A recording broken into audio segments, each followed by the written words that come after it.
Salam Rahayu para jiwa, kembali bersama saya Dr. W. Mustika dalam Renungan Rumah Semesta. Semoga bermanfaat.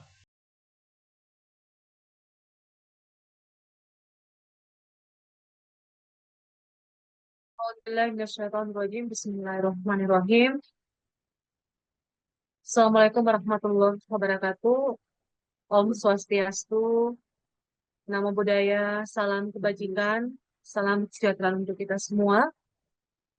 Sahabat-sahabat, pada malam hari ini, puji dan syukur kita panjatkan atas segala nikmat yang telah dilimpahkan oleh Allah, Tuhan semesta alam, penguasa seluruh jagat raya dengan segala aturan-aturan yang telah Dia tetapkan pada seluruh penciptaannya, di mana pada malam hari ini kita berkumpul bersama guna kita semakin membuka wawasan berpikir kita untuk terlepas dari konsep ketertutupan, untuk lebih membangkitkan kesadaran diri kita masing-masing, tentu saja dalam rangka pengabdian kita kepada Tuhan semesta alam, Allah Subhanahu wa Ta'ala, yang mana sebagai pembicara kita pada malam hari ini atau menjadi narasumber kita pada malam hari ini adalah Bapak Dr. Wayan Mustika, dan kita sangat bersyukur bahwa Tuhan semesta alam, Allah Subhanahu wa Ta'ala, menghendaki pertemuan kita hari ini dengan segala izin dan rahmat dari sisinya.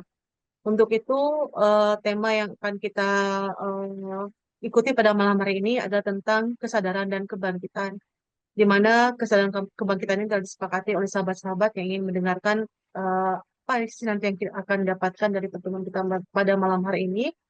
Karena kita sadari bersama bahwa hari ini banyak dari kita, kebanyakan dari kita, bahkan dari kita sendiri, banyak yang kita berpikir bahwa ini adalah suatu kebaikan, tetapi apakah kita sudah berada di tingkat kesadaran itu, atau apakah kita sudah mengenal diri kita sendiri? Begitu pula dengan tentang konsep-konsep tentang kebangkitan yang hari ini banyak sekali wacana-wacana tentang kebangkitan itu dengan berbagai macam sudut pandang. Tentu saja kebangkitan peradaban manusia untuk menempuh kehidupan yang lebih baik dari gelap kepada terang.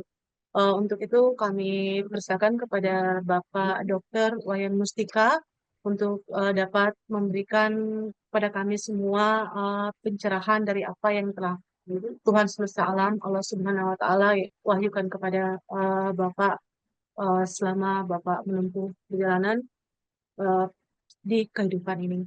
Kami persilakan kepada Bapak. Baik, terima kasih Mbak Nur. Assalamualaikum warahmatullahi wabarakatuh. Semoga Bapak Ibu semua yang saya jumpai pada malam hari ini lewat ruang Zoom, ruang webinar internal ini, kemudian bisa menjadi bermanfaat bagi kita. Karena sebagaimana diajarkan bahwa sebaik-baiknya manusia adalah ia yang bisa bermanfaat bagi kehidupannya.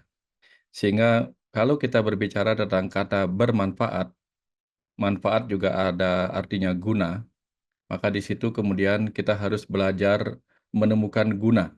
Guna itu artinya ilmu. Sehingga semakin kita menambah ilmu dalam hidup kita akan menjadi semakin berilmu atau berguna. Apalagi setelah ilmunya banyak, gunanya banyak, lalu digunakan memberi manfaat bagi kehidupan, maka kita adalah insan-insan yang berguna bagi kehidupan ini. Memberi manfaat bagi kehidupan ini, apalagi jika manfaatnya baik bagi kehidupan, menjadi rahmat bagi kehidupan, disitulah kita menjadi makhluk yang menjadi rahmat lil alamin. Ya, jadi sebenarnya yang terpenting ketika kita berbicara tentang ilmu adalah ilmu tentang diri kita sendiri.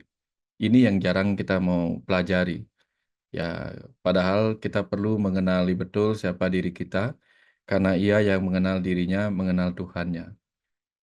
Man arafah nafsahu, faqad arafah rabbah. Sehingga ketika kita mengenal rahasia diri kita akan mengenal rahasia semesta, rahasia Tuhan. Sebagaimana sering diucapkan, yaitu al-insan siri wa ana siruhu. Nah, dari sini kemudian kita perlu mempelajari diri kita lapis demi lapis. Karena sebagai makhluk, sebagai buah cipta dari kehidupan ini, kita adalah buah yang dipenuhi lapisan-lapisan yang perlu kita kupas. Kalau kita belum mengupas diri kita, mengupas selubung-selubung yang menutupi diri kita, maka kita adalah makhluk yang masih tertutup, masih terselubungi, masih kafir dengan ilmu pengetahuan yang sebenarnya kita bisa temukan di dalam diri kita sendiri. Dari sini kemudian kita paham betapa pentingnya kita mengenal diri kita secara detail sampai kita mengalami kesadaran itu sendiri. Saya ilustrasikan, ketika ada pasien mengalami kecelakaan, dia tidak sadar, dia masuk ke UGD atau ke ruang gawat darurat, maka pertanyaan pertama yang kita tanyakan adalah, nama Bapak siapa? Bapak tinggal di mana? Atau Ibu tinggal di mana? Apa yang terjadi dengan Bapak? Apa yang menyebabkan Bapak datang ke sini? Kalau dia tidak bisa menjawab, tidak tahu harus menjawab apa, apalagi dalam kondisi tidak sadar, maka dia tidak mungkin bangkit karena dia sudah mengalami koma, tidak sadar. Tapi ketika dia mulai bisa mengenal siapa dirinya, apa yang menyebabkan dia sampai dibawa ke UGD, mungkin dalam keadaan sadar, dia mulai bisa mengikuti perintah ketika dia disuruh bangkit. Disuruh mengangkat tangan, dia tahu apa yang diinstruksikan. Disuruh menjawab pertanyaan, dia tahu karena dia sudah mengalami kesadaran. Jadi dalam ilmu medis itu ada tingkat kesadaran yang disebut dengan Glasgow Coma Skill. Jadi orang akan dinilai dengan gerakan matanya, ucapannya, dan gerakan tubuhnya. Kalau orang sadar, maka dia bisa dengan mudah mengikuti perintah yang ingin dilakukan oleh pasien itu. Jadi kalau orang sadar itu dengan mudah mengikuti perintah, perintah yang benar. Maka orang yang sadar secara spiritual pun pasti dengan mudah mengikuti apa yang menjadi perintah yang dilakukan oleh orang-orang sadar. Kalau orangnya tidak sadar secara spiritual, dia sangat susah diajak mencapai kesadaran atau bertindak dalam kesadaran diri. Nah, bagaimana dia akan bangkit? Orang yang tidak sadar siapa diri sejatinya lebih mudah terpuruk dalam keputusasaan, terpuruk dalam penderitaan batin, terpuruk dalam kesedihan, terpuruk dalam kecemasan, mengalami depresi karena dia tidak sadar siapa dirinya. Tetapi orang yang mengenali siapa dirinya dan sadar betapa hebatnya tubuhnya, di situ dia akan mengenal bagaimana ajaibnya tubuh ini sebagai berkah yang diciptakan oleh semesta itu sendiri. Diciptakan oleh Tuhan sebagai tempat ruh kita ditiupkan di dalamnya. Nah, yang pertama yang ingin kita pahami adalah tentang diri kita sebagai tubuh. Karena kesadaran itu berlapis-lapis. Banyak orang bahkan tidak menyadari tubuhnya sendiri. Bagaimana kemudian dia akan menyadari siapa diri sejatinya? Menyadari tubuh saja nggak tahu. Sehingga banyak orang yang tidak sadar seperti apa tubuh fisiknya, bahkan tidak tahu bagaimana memilih makanan, memilih minuman, memilih udara, memilih istirahat, dan sebagainya. Akhirnya apa? Dia menyakiti tubuhnya sendiri dengan makanan-makanan yang justru mengandung unsur-unsur yang bisa berbahaya bagi tubuhnya. Mungkin kolesterolnya terlalu tinggi, atau mungkin bahkan memakan makanan yang bisa menyebabkan penyakit pada dirinya sendiri. Yang tidak paham betapa pentingnya air bagi tubuhnya, malah mengizinkan tubuhnya dimasuki terlalu banyak oleh minuman-minuman keras, minuman-minuman beralkohol tinggi. Bahkan dalam keputusasaan, orang memasukkan minuman yang sebenarnya racun, misalnya racun serangga, sehingga menyebabkan dirinya malah menjadi mati. Ini karena dia tidak paham tentang siapa tubuhnya yang sejati. Harusnya paru-paru dimasukin oleh udara yang bersih, yang bebas polusi, malah dimasukin dengan asap yang penuh dengan jelaga, asap-asap rokok yang terus-menerus bisa menimbulkan bahaya kepada kesehatan paru-parunya sendiri. Nah, ini ketika orang tidak menyadari apa sesungguhnya yang dibutuhkan oleh tubuhnya karena tidak mengenalnya. Bahkan mereka lupa untuk mengistirahatkan tubuhnya ketika tubuhnya tidak sedang dalam kondisi baik-baik saja. Ketika tubuhnya sedang lelah, dia tidak mengistirahatkan dirinya, malah melakukan aktivitas yang semakin membuat dirinya lelah dan pegal-pegal. Lama-lama tubuhnya tidak bisa digunakan dalam waktu yang lama, sakit-sakitan dan sebagainya. Atau ada juga orang yang tidak bisa menggunakan pikirannya dengan baik karena tidak mengerti bahwa ada interaksi antara pikiran dengan tubuh. dan juga dengan jiwa. Sehingga dia memilih memikirkan hal-hal yang buruk, memilih pikiran-pikiran yang penuh kecemasan, kemarahan, kesedihan, kedengkian, iri hati, dan sebagainya, yang justru memunculkan produksi hormon-hormon yang sesuai dengan apa yang dipikirkannya. Bukannya memunculkan hormon cinta dalam dirinya dengan mencintai dirinya, mencintai kehidupan, mencintai orang-orang dan makhluk-makhluk hidup di sekitarnya. Tapi dia munculkan energi-energi kebencian sehingga tubuhnya dipenuhi oleh hormon-hormon stresor, hormon-hormon yang negatif, yang penuh dengan dampak buruk kepada tubuhnya sendiri. Maka ada orang yang mengalami penyakit yang dikenal sebagai penyakit psikosomatik, yaitu penyakit pada tubuh yang disebabkan oleh faktor pikiran yang penuh dengan kecemasan, kekhawatiran akan masa depan, tidak mau menerima keadaan saat ini, sulit mensyukuri apa yang sudah diterima, tetapi selalu menginginkan banyak hal yang belum dimilikinya. Ini yang menyebabkan banyak orang sakit dan menderita dalam kehidupan ini. Tapi karena tidak mengerti bahwa apa yang dipikirkan akan berefek kepada tubuhnya, dia terus saja memikirkan hal-hal buruk itu. Nah, begitu tubuhnya sakit, dipikirkanlah ada orang lain yang menyakiti dirinya, mengirimkan santet lah, mengirimkan ilmu hitam lah, mengirimkan penyakit jarak jauh lah, padahal rata-rata kebanyakan orang sakit karena pikirannya sendiri. Hampir hampir 50% orang sakit karena faktor spiritual. Kemudian 25% penyakit pada diri orang terjadi karena faktor pikiran atau psikisnya. Hanya 10% orang sakit benar-benar karena fisiknya. 15% lagi karena hubungan sosial yang tidak baik.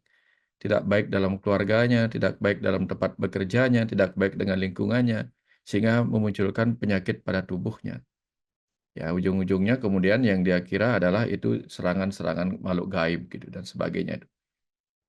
Nah, itu karena mereka tidak menyadari bagaimana tubuhnya bisa memunculkan berbagai gejala akibat interaksi yang tidak baik, yang tidak selaras, tidak harmonis antara tubuh, pikiran, dan jiwa. Ini yang orang yang tidak mengalami kesadaran pada tubuh, pikiran, dan egonya. Nah, apalagi ketika orang tidak mengenal apa itu ego dalam dirinya.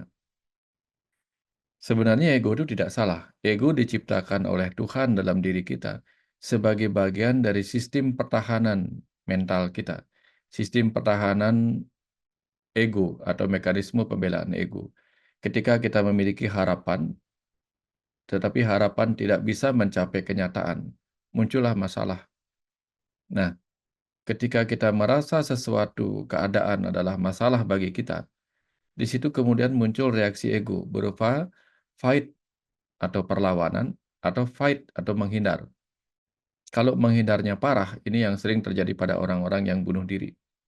Kalau menghindarnya cukup sederhana, mungkin dia cuma menjauh saja dari orang-orang atau keadaan yang dia anggap membuat dirinya stres. Ada yang lari dengan dari kehidupan masalah kehidupannya dengan mendekat kepada minum-minuman keras, ya. Ada yang mencoba menjauh dengan menghindari orang-orang, jadi dia menyepi, tidak mau bergaul, ada yang seperti itu. Ada juga orang yang melakukan fight atau perlawanan dengan cara yang salah. Dia melawan kemiskinannya dengan cara apa? Pinjam sana, pinjam sini, utang sana, utang sini. Ikut pinjam online, pinjaman online dan bahkan terjerat di dalamnya. Atau bahkan melarikan dari kemiskinan itu dengan berjudi. Dia melawan dengan berjudi dengan harapan judi itu bisa mengubah dirinya menjadi kaya dalam tempo yang singkat. Nah, ini bentuk-bentuk fight atau perlawanan yang kerap kali keliru karena berharap pada keajaiban seperti itu. Ada juga orang yang melakukan perlawanan dengan cara yang benar, yaitu dengan bekerja keras, kemudian tekun mengumpulkan rezeki, rajin dari bangun pagi sampai malam, tekun bekerja mengumpulkan rezeki. Nah, ini reaksi ego yang bagus, reaksi ego yang melakukan perlawanan dengan cara yang benar terhadap kehidupan ini. Nah, jadi orang-orang yang seperti ini akan mudah bangkit dari keterpurukan. Ketika dia nggak punya uang, ya, alih-alih dia pinjam sana, pinjam sini, atau meletakkan harapan lewat kemenangan pada judi gitu misalnya, dia melawan dengan cara kerja keras, tekun, melakukan apa saja, rajin menabung, dan sebagainya. Itu adalah bentuk-bentuk perlawanan orang-orang yang sadar bahwa dirinya memiliki kemampuan menggunakan energi dengan sebaik-baiknya, agar dengan energi itu dia bekerja dan menghasilkan materi atau uang yang bisa memenuhi kebutuhan tubuhnya, kebutuhan hidupnya. Ini orang-orang yang hebat. Nah, ini kesadaran tubuh, kesadaran pikiran, kesadaran ego. Nah, di tingkat kesadaran jiwa, orang yang sudah mengenal siapa diri sejatinya, bahwa dia hanyalah ruh yang dihembuskan ke dalam tubuh yang ditempati saat ini, akan mengerti betapa pentingnya kita menggunakan tubuh ini sebagai kendaraan untuk dipakai melewati perjalanan hidup ini, agar bisa menuju ke tempat yang diharapkan, yaitu tempat yang memberi kebahagiaan kepada sang ruh setelah kita meninggalkan kehidupan ini. Nah, inilah pentingnya kenapa kita harus mengerti bahwa diri sejati kita adalah percikan Tuhan atau ruh yang ditiupkan ke dalam tubuh ini sebagai sebuah berkah. Sehingga orang-orang yang sadar akan hal ini akan sangat menghargai, sangat menghormati tubuh yang dia tempati saat ini sebagai sebuah berkah. Karena dalam ajaran reinkarnasi, kutiupkan, kubangkitkan, kutiup, kumatikan, dan seterusnya dalam surat Al-Baqarah itu, menandakan bahwa tubuh ini adalah berkah yang luar biasa yang diberikan oleh Tuhan kepada ruh kita. Karena ada ruh-ruh yang ditiupkan kepada tubuh yang menderita.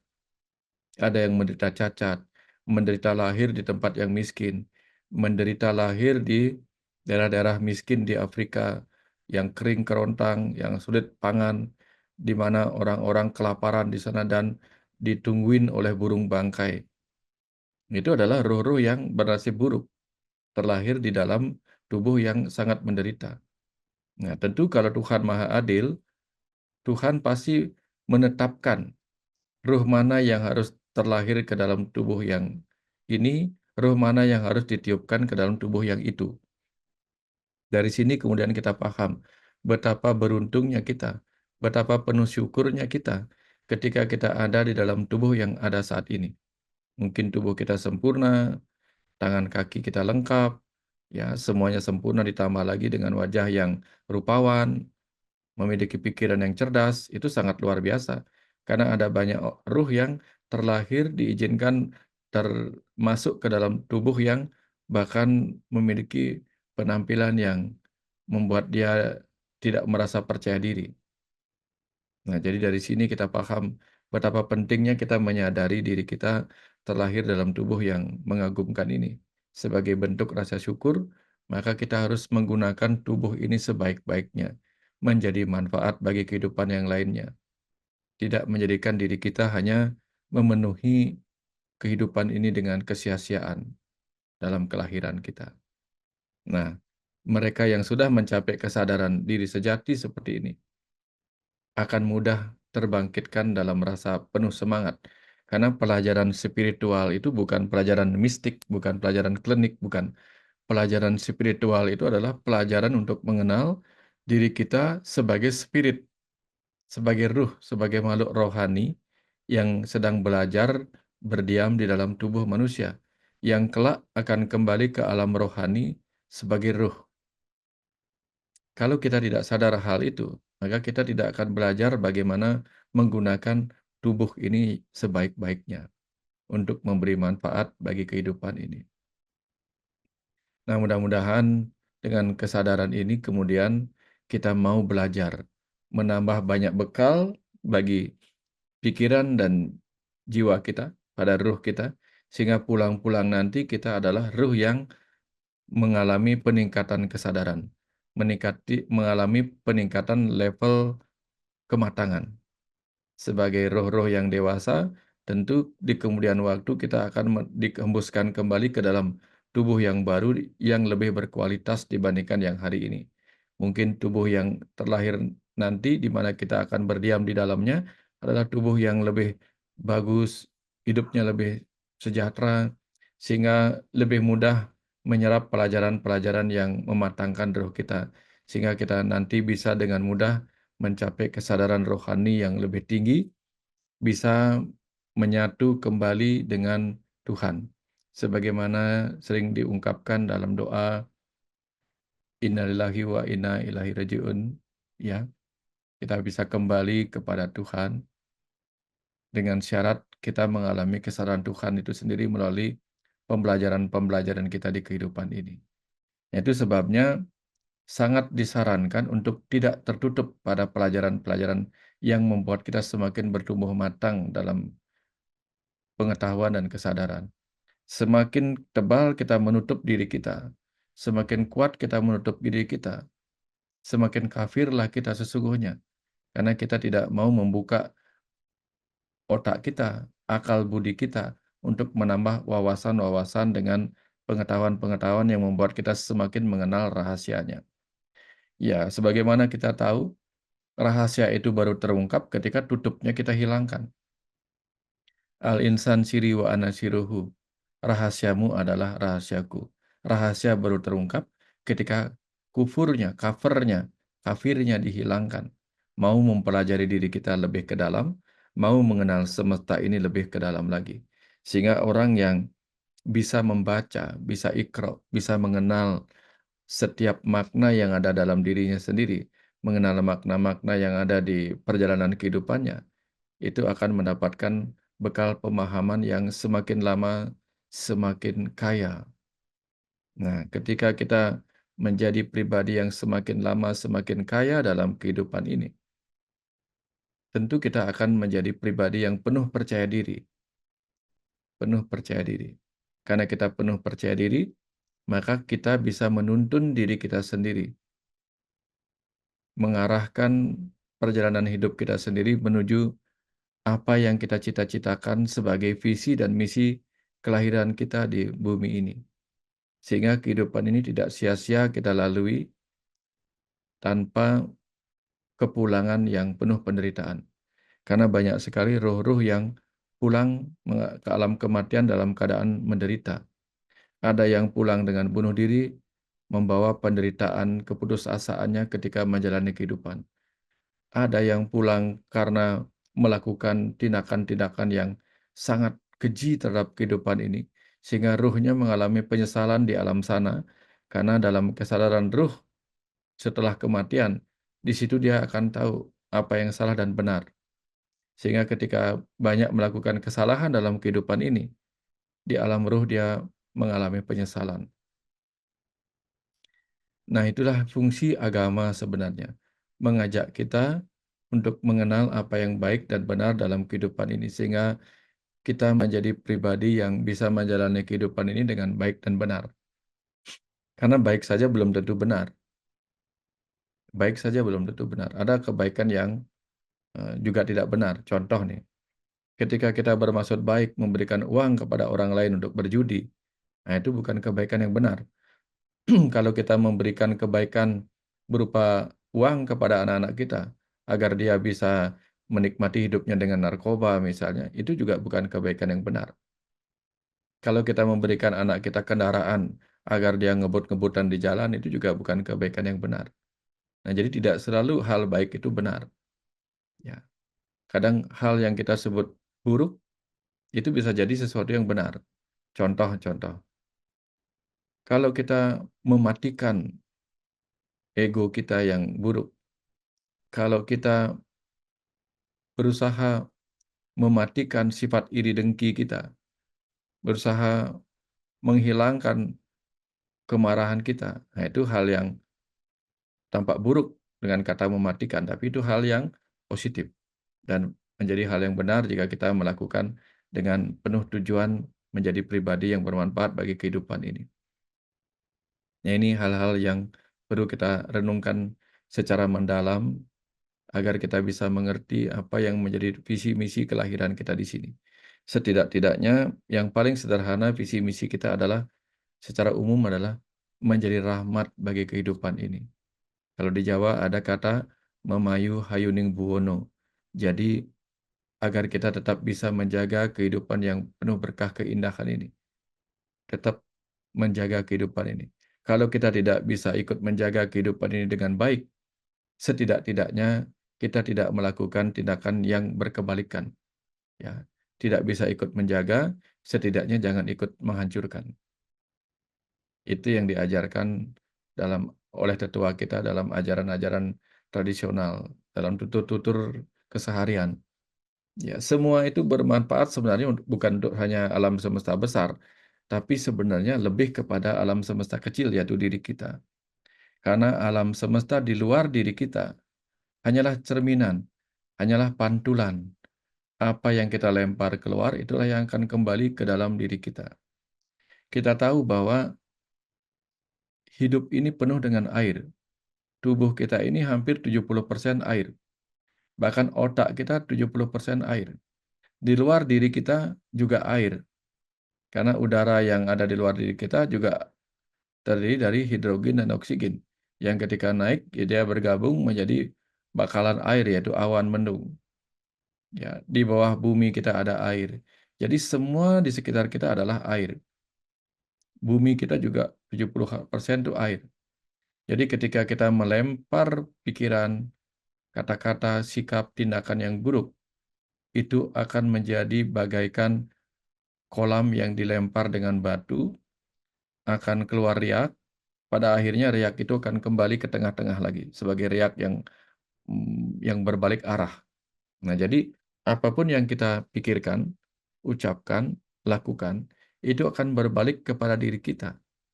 Jika kita tidak memiliki kesadaran ini, maka kita akan berpikir yang buruk, berucap yang buruk, berbuat yang buruk pada kehidupan. Tapi ketika menerima pahala buruk atas apa yang kita pikirkan, ucapkan, dan lakukan itu, malah kita menyalahkan orang lain.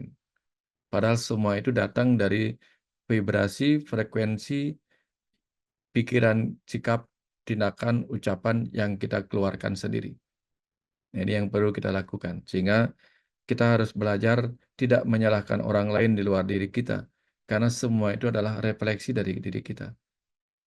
Ketika di cermin kita tampak buruk, jangan cerminnya dibelah. Ya, seperti pesan tetua dulu. Ya, jangan sampai kita buruk rupa cermin dibelah. Jadi ketika kita mengalami kehidupan yang buruk, kita menyalahkan kehidupan ini. Padahal kehidupan yang kita alami adalah hasil dari benih yang kita lempar di kehidupan ini. Kalau kita melempar di bumi ini benih kacang, yang tumbuh kacang. Kalau kita lempar benih pohon mangga, yang tumbuh pohon mangga. Nggak bisa salah. Itulah hukum Tuhan. Hukum tabur tuai. Nggak ada yang bisa salah. Ketika kita menanam amal, yang datang pahala. Ketika kita melempar dosa, yang datang hukuman. Nah, sesederhana itu sebenarnya hidup ini. Jadi hati-hati dengan amal pikiran kita, amal ucapan kita, amal tindakan kita. Karena setiap pikiran, ucapan, tindakan kita di kehidupan ini adalah ibadah. Kenapa kita sebut ibadah? Karena kemanapun kita menghadap, di situ ada wajah Allah. Kepada siapapun kita berpikir, kepada siapapun kita berucap, bersikap, bertindak, sesungguhnya kita sedang mempersembahkan ibadah kita dengan cara yang sama kepada setiap wajah-wajah Allah yang ada di sekitar kita, di segala arah kita menghadap. Nah, kira-kira seperti itu hal yang perlu kita renungkan kembali, sehingga nanti kita tidak mudah menyalahkan orang lain atas apa yang kita alami, melainkan kita kembali melakukan introspeksi diri, kembali melakukan perenungan diri, kembali melihat apa yang sudah kita lakukan pada kehidupan ini. Ya, ini kira-kira poin-poin penting dari bekal-bekal agar kita mengalami kesadaran dan mudah mengalami kebangkitan. Karena kiamat itu mungkin tidak akan kita jumpai kiamat alam semesta ini untuk bangkit lagi menjadi alam semesta baru. Tetapi kita setiap hari mengalami tidur, bangkit, ya, terpuruk, bangkit, dan seterusnya. Nah, setiap hari kita mengalami kiamat itu sendiri. Setiap hari kita mengalami kematian dan kebangkitan. Masalahnya, besok kita mau bangkit dengan cara apa? Apakah kita besok mau bangkit dengan tetap membawa kemarahan kita hari ini, tetap membawa sifat iri hati kita hari ini, tetap membawa kebencian kita hari ini, tetap membawa kecemasan, kekhawatiran, iri dengki, dan sifat-sifat gelap lainnya, atau kita mau bangkit dalam cahaya. Ya, ini pilihan kita sendiri. Kalau mau bangkit dalam cahaya, maka kita harus perbanyak mengumpulkan benih-benih cahaya terang pengetahuan. Sehingga besok kita terlahir menjadi pribadi yang penuh cahaya, nur, dan bisa memberi welas asih pada kehidupan. Itulah nur asih.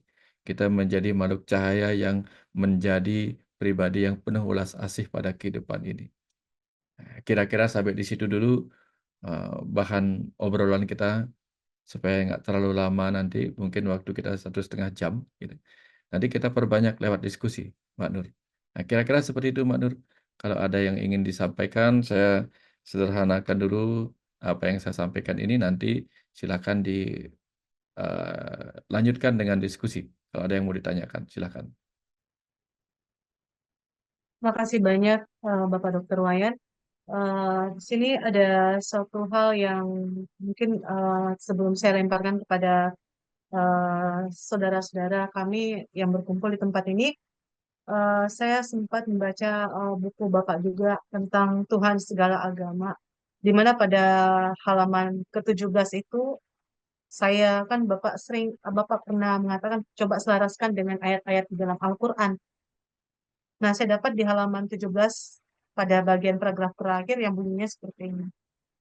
Dalam sudut pandang mereka yang telah bijaksana memahami kesemestaan, bahkan tak akan ada baginya pengetahuan di masa lalu yang salah.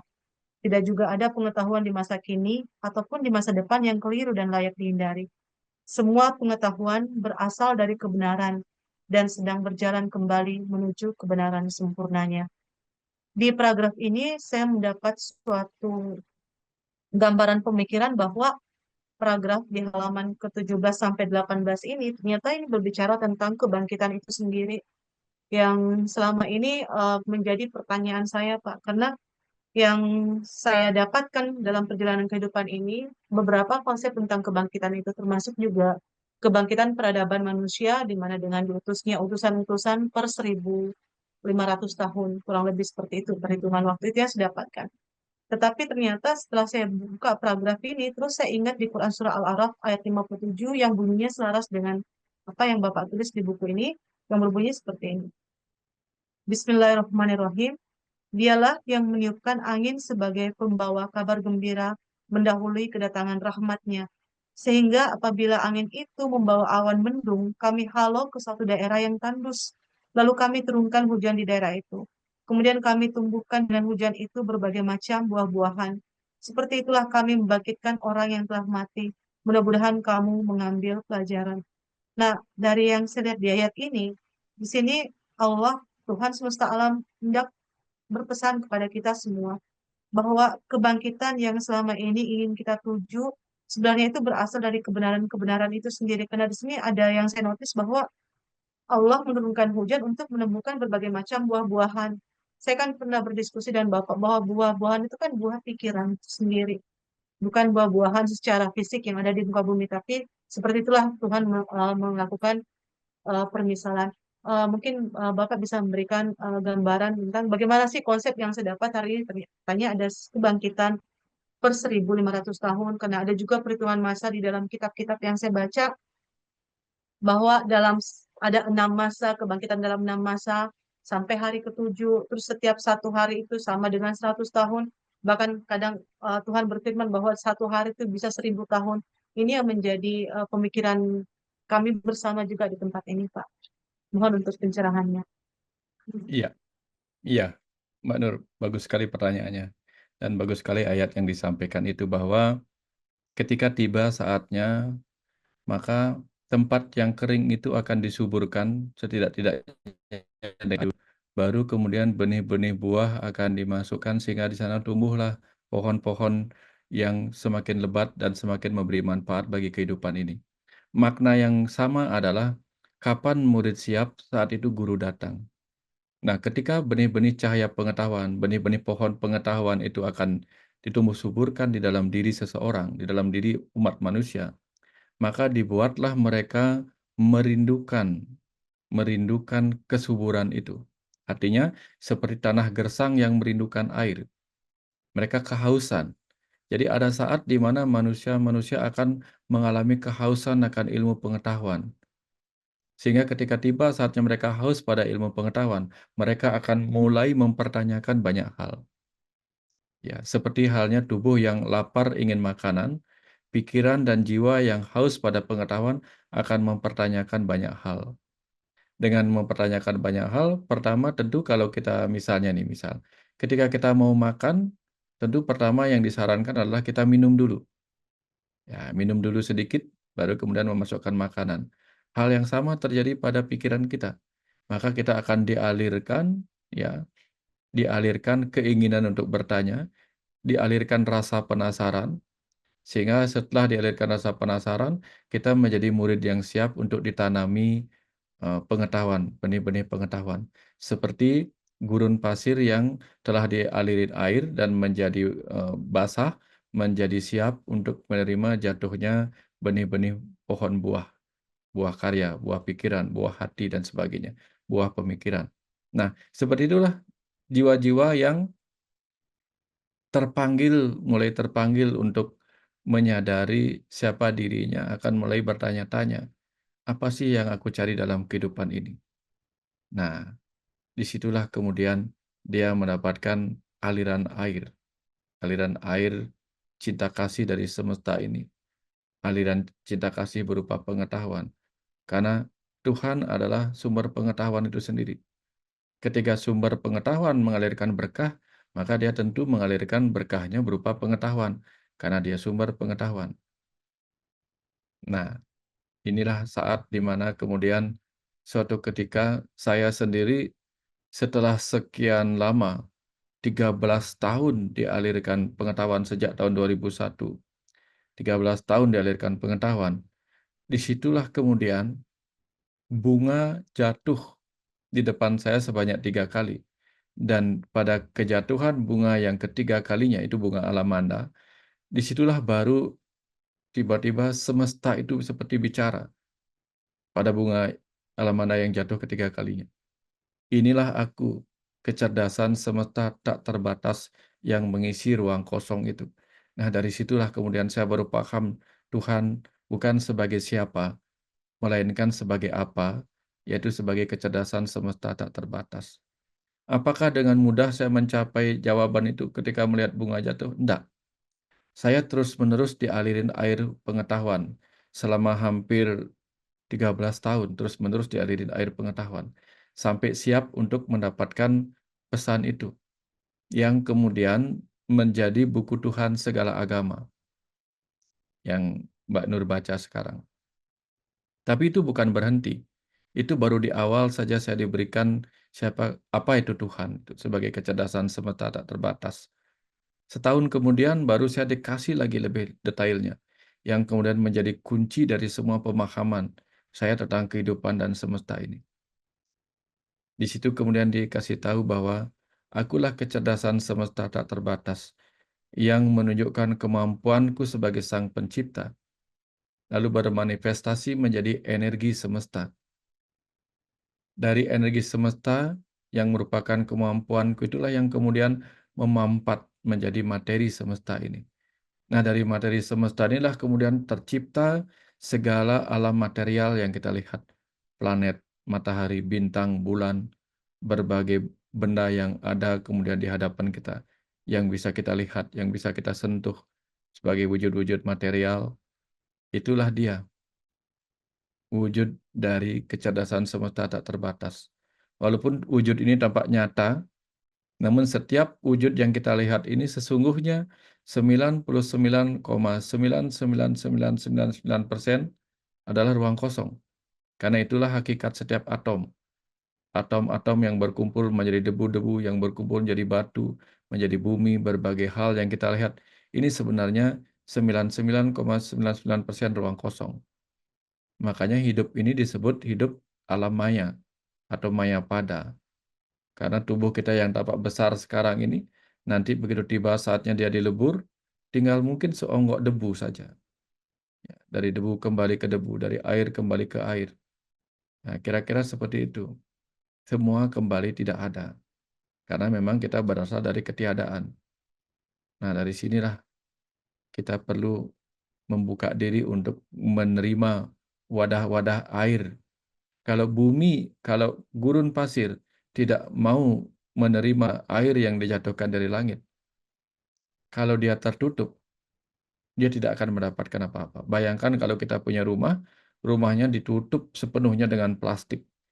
Mungkin air akan mengalir begitu saja, nggak ada yang masuk ke tanah, dan tidak menjadikan tanahnya subur. Karena dia tertutup atau cover atau kufur. Nah, ini sebabnya kita tidak diizinkan untuk menjadi kufur atau kafir, agar kita siap menjadi wadah yang menerima aliran-aliran pengetahuan yang diturunkan oleh semesta ini kepada kita dari zaman ke zaman yang terus-menerus mengalir. Kira-kira seperti itu tambahannya, Mbak Nur. Mudah-mudahan bisa dipahami. Ya. Pasti Pak. Jadi esensi kebangkitan itu dia akan terus mengalir ya Pak. Ini ada resen sahabat kita Kurniawan. Kami persilakan untuk Kurniawan. Silakan. Baik, terima kasih kesempatannya Bunda Asti dan juga materi kita yang memberikan kita ujangan membuka cakrawala nalar kita terhadap memaknai suatu konsep kehidupan yang itu sebagai objektif kebenaran.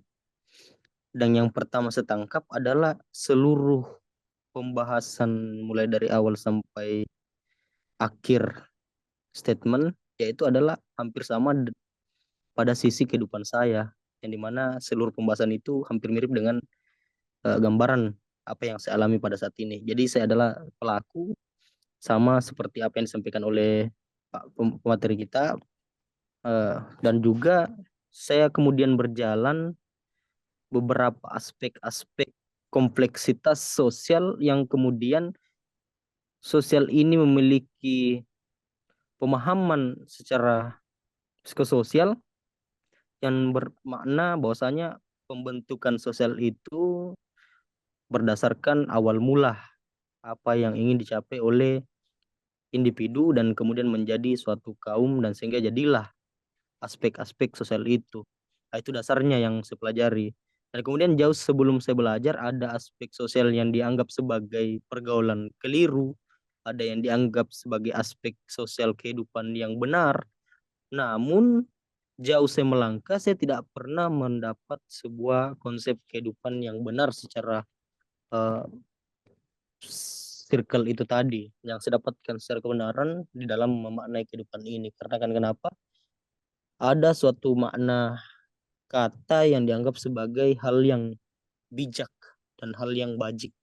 Nah, tentu bajik itu adalah perilaku kita, bijak itu adalah bagaimana kemudian aksi kita terhadap mereaksikan sesuatu hal. Nah, tidak dipungkiri bahwasanya hal yang bijak ini adalah perilaku kondisi individu yang memposisikan dirinya sebagai posisi netral. Namun kemudian di antara netral itu seorang bijak tentu pernah melewati kondisi-kondisi yang dianggap sebagai kehidupan-kehidupan yang dianggap sebagai keliru secara masyarakat, kehidupan masyarakat dianggap sebagai kehidupan yang benar, yang dianggap sebagai paradigma masyarakat kompleks itu tadi. Namun kadang saya menganggap saking biasnya saya punya pemikiran, saya menganggap bahwasanya hal keliru itu adalah hal yang benar juga. Nah, karena kan kenapa tidak kemudian kita hidup itu Allah sudah memberikan kita ayatnya bahwasanya Allah memberikan kita dua jalan. Jalan yang pertama adalah jalan kemungkaran dan jalan yang kedua itu adalah jalan kebajikan. Nah, sebelum saya memaknai dua konsep indikasi kata ini, tentu saya harus mempelajari dulu yang mana standar benar itu dan yang mana standar salah itu. Nah, berdasarkan pengalaman-pengalaman yang saya lewati, tentu menjadi orang yang bijak itu, menjadi orang yang netral itu adalah bagian daripada ketidakpedulian antara keberpihakan kebenaran, memilah yang mana benar, yang mana tidak benar. Nah, bagaimana kemudian pendapat Pak Dokter ini tentang pemikiran saya yang kemudian menganggap bahwasanya hal yang kita nalar sebagai perilaku bijak itu adalah suatu kebiasaan yang tidak memihak. Mungkin seperti pertanyaan saya. Ya, terima kasih Mas Kurniawan. Ini pertanyaan bagus sekaligus pernyataan yang bagus. Memang seperti itulah adanya, ya. Kebenaran itu bagaikan sesuatu yang utuh. Begitu jatuh ke bumi, dia bagaikan kepingan-kepingan puzzle, puzzle-puzzle kebenaran. Nah, puzzle-puzzle kebenaran itulah yang kemudian menjadi apa yang kita sebut sebagai pembenaran. Kalau ada orang yang memegang satu puzzle dan menganggap itu kebenaran, maka dia tidak mendapatkan kebenaran yang utuh. Walaupun dia memang memegang keping kebenaran, yang kemudian kita sebut pembenaran. Pembenaran masing-masing orang itu akan dianggap salah oleh orang lain, padahal itu hanyalah keping kebenaran. Contoh misalnya, ada angka 6 bagi orang yang melihat di sisi yang lain, itu adalah angka yang salah, karena orang lain melihatnya angka 9. Yang melihat dengan angka 6 akan mengatakan bahwa orang yang melihat di angka 9 itu adalah orang yang salah. Tapi orang yang sudah pernah melihat angka 6 dan 9 sebagai satu angka yang sama tapi dilihat dari sudut yang berbeda, itu akan menjadi orang yang bijak karena mengetahui semuanya. Sehingga benar apa yang disampaikan tadi sama Mas Kurniawan bahwa orang bijak biasanya dulunya pernah bijak sana, pernah bijak sini. Bajik sana, bajik sini. Sampai kemudian dia tiba di titik tengah yang menjadikan dirinya bijak. Nah, memang orang-orang yang menganggap dirinya dulu atau dianggap oleh orang lain yang tersesat, sebenarnya dia tidak tersesat. Dia hanya sedang dalam proses menuju titik pencapaiannya. Karena ketika kita misalnya naik pesawat, selalu ada pesawat pioner yang mencoba mencari jalur penerbangan sampai tiba di sebuah tempat. Mungkin dia tidak akan menemukan jalan yang langsung sesuai jalur yang digunakan oleh penerbangan berikutnya yang sudah menemukan itu. Jadi ada orang yang membuka jalur baru. Maka orang yang membuka jalur baru bukanlah orang yang tersesat. Dia hanya menemukan apa yang menjadi proses bagi dia untuk menemukan jalur itu. Nah, orang yang sudah mengetahui sebuah jalur yang ditetapkan itulah seringkali menganggap orang yang berada di luar jalur itu sebagai orang yang tersesat, orang yang salah, dan sebagainya. Ya, karena mereka menganggap perbedaan jalan itu sesuatu yang salah, padahal tidak ada. Karena kemanapun jalan kita, ketika kita mencapai sebuah tempat yang sama, itu tujuan yang benar-benar harus kita jadikan bahan untuk menilai dia tersesat apa tidak. Karena ada jalan yang membutuhkan waktu lebih lama, ada jalan yang membutuhkan waktu lebih cepat, tapi ujungnya adalah sampai di tempat yang sama. Sebagaimana contoh misalnya begini, kalau kita di Indonesia, kita akan menganggap meludahi orang lain itu, apalagi meludahi teman, itu adalah sikap dan tindakan yang sangat tidak sopan. Tapi di sebuah tempat di Afrika sana, ada suku yang menganggap bahwa ketika mereka berjumpa, sebagai wujud keakraban, mereka harus meludahi satu sama lain. Nah, bagi kita tentu tidak sopan, tapi bagi mereka sesuatu yang sopan. Kalau kita di Indonesia ketemu dengan orang, lalu kita bertanya, Bapak mau kemana? Itu pertanyaan yang menunjukkan bahwa orang Indonesia ramah dan akrab, dan hangat kepada orang asing. Tapi di Kuta, kalau kita bertemu orang asing dari luar negeri yang tidak kita kenal, lalu kita bertanya, kamu mau kemana? Nah, itu adalah pertanyaan yang bukan disebut ramah, tetapi disebut pertanyaan yang tidak sopan. Nah, dari sini kemudian kita paham, kalau ketemu orang asing, maka kita jangan menanyakan hal-hal yang sifatnya pribadi. Kalau ketemu orang lokal, jadi sesama orang Indonesia, kita tahu sebatas mana pertanyaan orang yang masih dianggap sopan dan yang mana yang tidak. Nah, dari sini kemudian kita paham, tidak semua hal yang tampak baik itu baik. Tidak semua hal yang tampak buruk itu buruk. Dengan demikian akhirnya kita menemukan titik tengah yang bijak tadi.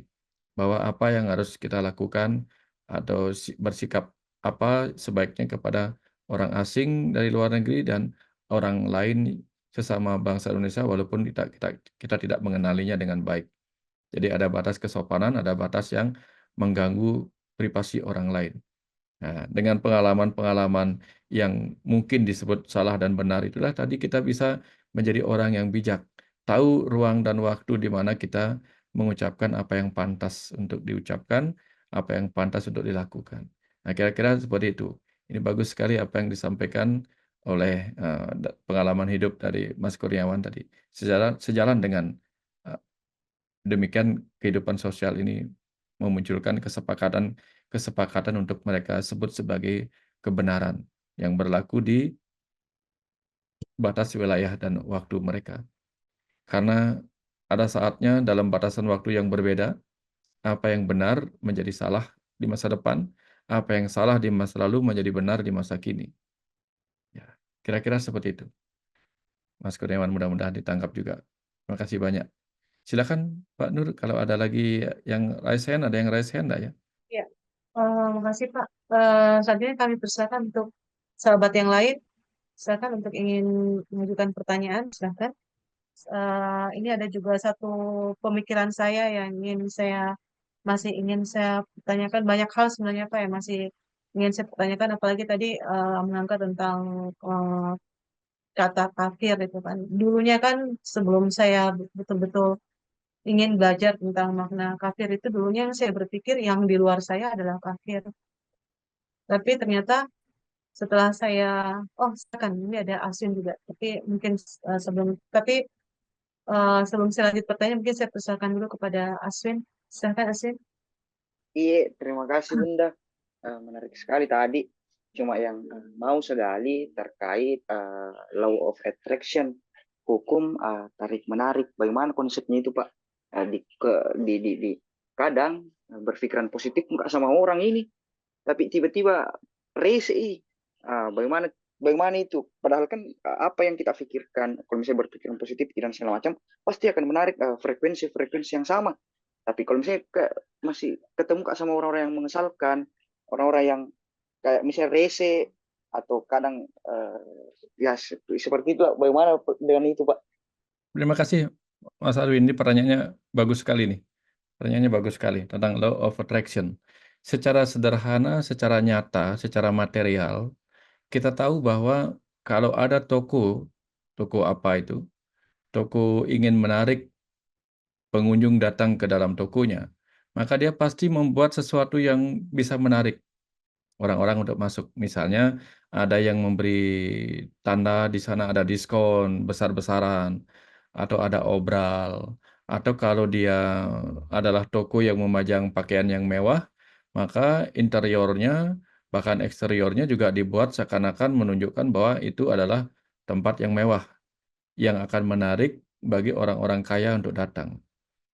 Kalau dia menjual makanan, sebuah restoran atau tempat makan, maka dia akan membuat tempat makannya menjadi tempat makan yang tampak menarik, yang menunjukkan bahwa makanan mereka dimasak dengan ramuan, dengan resep yang nikmat rasanya, sehingga kita tertarik untuk datang. Nah, itulah cara sederhana dalam ilmu marketing untuk menarik orang-orang datang berdasarkan apa yang ditunjukkan oleh pemilik perusahaan itu.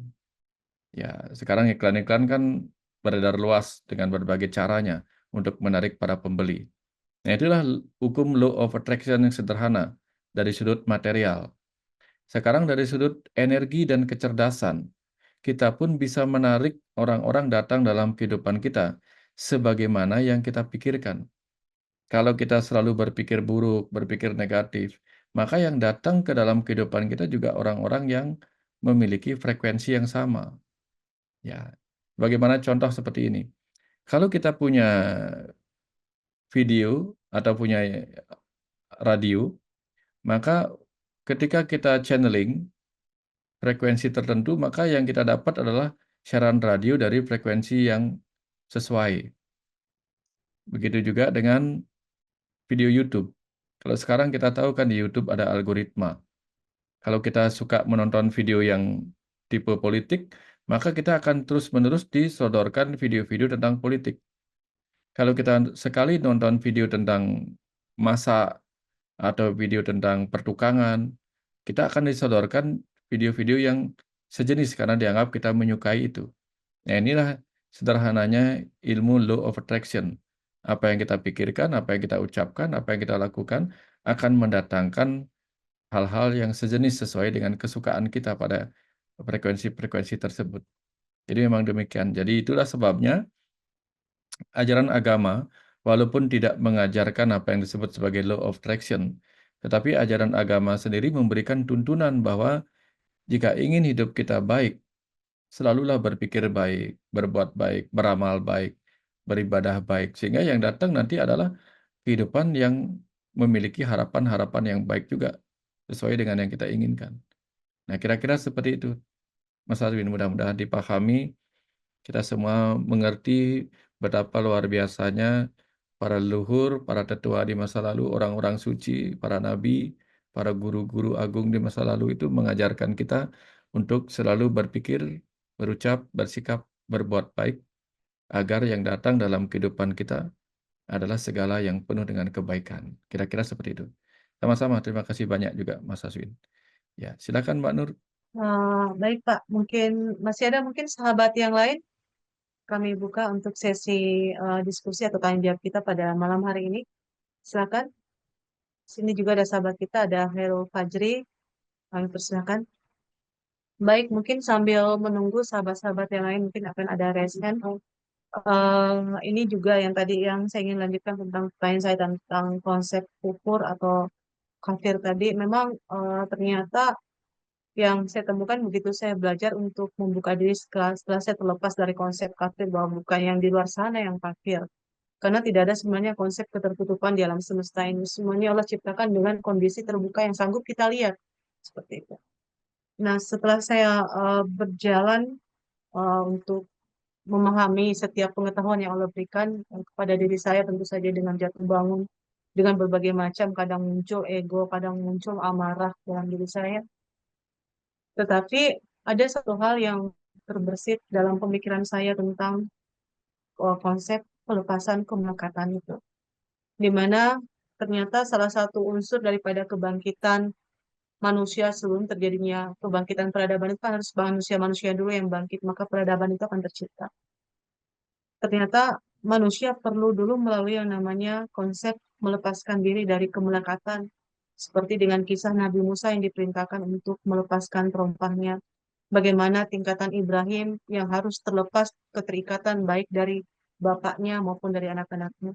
Mungkin Bapak bisa memberikan kami penjelasan tentang bagaimana konsep dari melepaskan kemelekatan itu, apalagi terikat dengan konsep mengenal diri untuk menuju kepada mengenal Tuhan semesta alam, Allah Subhanahu wa taala. Ya, terima kasih Pak Nur. Betul sekali, kalau kita masih melekat pada hal yang lama, kita tidak akan mudah mendapatkan hal yang baru. Bayangkan sederhananya seperti ini. Kalau kita punya baju yang tidak mau kita ganti, baju itu hanya itu saja yang mau melekat di badan kita dan kita tidak ingin menukarnya dengan baju yang lain. Yang terjadi adalah kita tidak akan pernah punya baju yang baru yang lebih bersih dari sebelumnya. Nah, pengetahuan juga sama. Pengetahuan-pengetahuan akan terus berkembang. Misalnya, suatu ketika kita berobat, kita cocok dengan obat yang namanya penisilin. Tapi kemudian suatu ketika obat itu sudah tidak diproduksi lagi. Tapi kita hanya menganggap saya cocok dengan ini, yang lain tidak mau. Ujung-ujungnya kita tidak akan mendapatkan sesuatu yang baru, yang mungkin lebih baik. Kita semua mungkin pernah membeli HP jadul. Bayangkan kalau kita tidak mau mengganti HP yang lama itu dengan HP yang baru. Mungkin kita tidak akan pernah mengalami bagaimana majunya peradaban teknologi seperti ini. Kalau kita tidak pernah mau membuka diri untuk mengenal apa itu webinar, apa itu Zoom, maka tentu akan butuh biaya yang besar untuk bisa kita ketemu dan ngobrol seperti ini. Entah Mbak Nur yang ke Bali atau saya yang ke Parepare, tentu akan butuh waktu, butuh biaya yang tinggi, butuh perjalanan yang panjang, hanya untuk ngobrolkan hal yang sederhana seperti ini. Jadi dengan kita membuka diri pada perkembangan teknologi yang baru, maka yang kita lihat adalah pengetahuan itu, teknologi itu memudahkan kita dari waktu ke waktu. Nah, jadi inilah pentingnya kenapa kita tidak boleh melekat pada apapun. Bayangkan kalau kita lagi jalan, jalan di aspal. Aspal itu aspal yang baru saja aspal cair yang baru saja disiram di jalanan itu. Lalu kita berjalan di atasnya dan kaki kita melekat. Apakah kita akan mudah berjalan melewatinya? Tentu tidak. Nah, artinya ketika kaki kita lengket dalam perjalanan, kita nggak bisa jalan. Sebagaimana kalau terompah kita misalnya terlalu berat, terompah kita artinya jejak kaki kita melekat kepada apa yang sudah dijejaki, kita nggak akan bisa melanjutkan perjalanan. Perjalanan itu adalah ketika kita berhasil mengangkat kaki kita dari kemelekatannya pada gravitasi bumi. Orang-orang yang lumpuh kakinya, dia susah mengangkat beban berat kakinya. Tapi orang-orang yang sehat bisa dengan mudah mengangkat kakinya yang ditarik oleh gravitasi bumi yang melekatkan kakinya pada bumi. Ini contoh bagaimana kalau kita bisa melepaskan kemelekatan kaki kita pada bumi, kita bisa melangkah. Kalau memperhatikan cecak, misalnya cecak atau binatang yang merayap di dinding, kaki-kakinya itu mengandung sebuah alat vakum. Kalau pernah melihat alat yang dipakai untuk mengangkat kaca, itu ada tekanan udara di dalamnya. Yang pernah lihat ya Pak Nur ya? Nah, ada alat yang seperti vakum itu di dalamnya. Begitu ditekan, nanti dia melekat, ditempel, sehingga kaca bisa terangkat. Nah, kaki-kakinya cecak atau tokek itu memiliki seperti itu. Tapi kalau dia lengket, dia nggak bisa gerak. Maka dia tahu kapan melepaskan itu, kapan menarik dinding itu sehingga dia bisa menempel di situ. Kalau dia melekat, dia nggak bisa jalan lagi. Makanya orang-orang yang ingin membunuh tikus, membunuh hewan-hewan merayap, itu misalnya, dia pasang lem di situ. Kalau dia dipasangin lem, dia melekat, nggak bisa kemana-mana dia di situ. Nah, inilah bahayanya kemelekatan. Jadi kalau kita ingin terus-menerus bisa mengikuti perjalanan ruang dan waktu, kita harus berani melepaskan kemelekatan. Karena kemelekatan itu menderitakan. Nah, bayangkan kalau kelopak mata kita tuh melekat satu sama lain. Misalnya ketika mata kita merah, lalu nanah-nanah yang keluar dari mata kita yang infeksi itu membuat kelopak mata kita melekat. Kita nggak bisa ngelihat apa-apa lagi. Tapi begitu lem alami yang berupa kotoran itu kita hilangkan, maka kita bisa membuat mata kita terbuka kembali untuk bisa melihat semuanya dengan baik. Nah, sama juga kalau telinga kita itu ada cairan nanah di dalamnya yang membuat tulang-tulang pendengaran kita melekat satu sama lain. Itu kita menjadi tuli sementara sampai kemelekatan itu hilang dan telinga kita bisa bergetar sebagaimana biasanya tulang-tulangnya. Di situ kita bisa mendengar kembali secara normal. Nah, ini berbagai bentuk bahayanya kemelekatan. Berbagai penderitaan yang bisa disebabkan oleh kemelekatan. Nah, termasuk ketika kita mempunyai benda kesayangan, melekat kepada benda itu, nanti kapan benda itu hilang, kita akan sangat menderita oleh rasa kehilangan itu. Inilah ajakan supaya kita tidak terlalu melekat kepada apapun. Ya, melekat kepada kebencian, kepada dendam, kepada kesedihan, itu berbahaya sekali. Banyak orang menderita karena itu. Nah, kira-kira seperti itu sih, Mbak Nur. Ya, penjelasan tambahannya. Ya. Makasih, Pak. Bagaimana mungkin masih ada sahabat-sahabat di sini yang bergabung dengan saya di ruang. Mungkin ada yang ingin melakukan pertanyaan? Arkam? Oke, kami persilakan dulu ke Hairul Fajri katanya. Sementara Aan juga lagi menyusun apa yang ini. Kami persilakan Hairul Fajri. Baik, Assalamualaikum warahmatullahi wabarakatuh. Saya Herul Fajri Anwar dan pertanyaan saya ini datang dari kehidupan pribadi saya. Ketika pada awalnya saya sangat tidak peduli dengan orang lain, sampai pada saat hal itu berdampak buruk bagi diri saya karena terlalu memikirkan apa yang orang lain pikirkan tentang saya. Sampai kemudian saya mengubah pola pikir saya terkait dengan hal tersebut, menjadi orang yang tidak peduli dengan orang lain.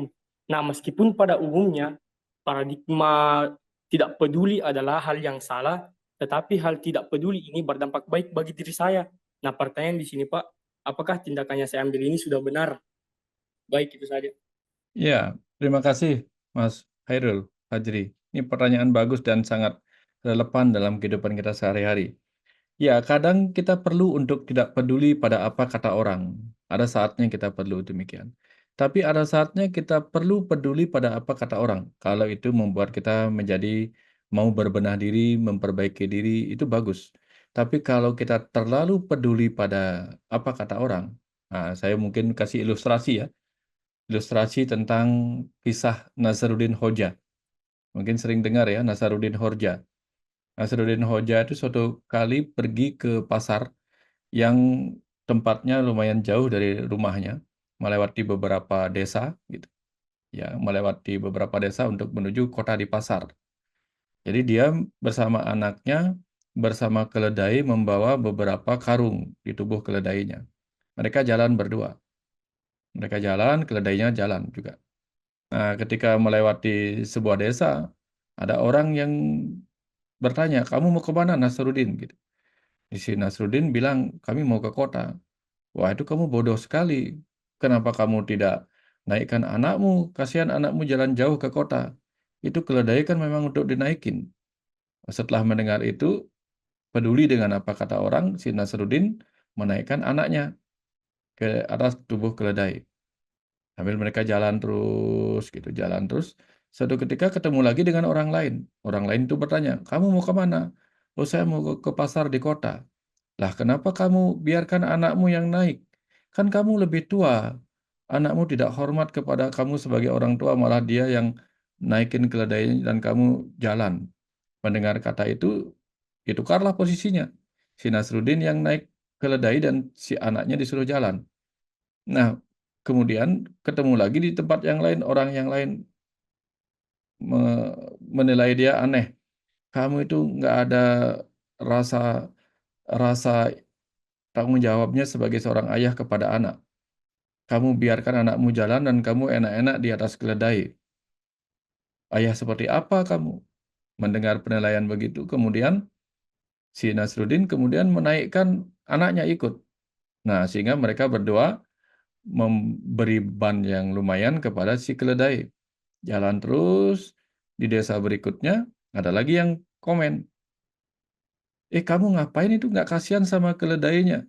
Sudah bawa beban berdua karung kiri kanan, kamu naikin pula berdua.